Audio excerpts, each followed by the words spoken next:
Zifuatazo ni faida mbalimbali zitokanazo na ufugaji wa sungura wa kisasa. Namba moja, sungura hutupatia nyama nyeupe, nyama ambayo ina wingi wa protein na mafuta kwa kiasi kidogo sana. Namba mbili, hutupatia mbolea ya asili ya mkojo wa sungura, mbolea ambayo ina virutubisho vingi ikiwemo nitrogen, phosphorus na potassium. Mbolea ambayo inasaidia sana katika ukuaji wa mmea na urutubishaji wa maua na matunda kwa ujumla.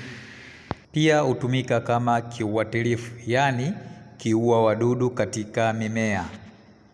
Namba tatu, sungura huzaliana kwa haraka mno ndani ya muda mfupi. Sungura anashika mimba kwa muda wa siku 29 mpaka siku 32 anakuwa tayari kwa kujifungua. Na sungura huyu ana uwezo wa kuzaa watoto kuanzia 5 mpaka watoto 10 ndani ya mzao mmoja. Na atatumikia kuwanyonyesha watoto wao kwa muda wa mwezi 1.5 mpaka miezi 2, na atakuwa yuko tayari tena kwa ajili ya zoezi lingine la upandishaji na kuendelea uzalianaji.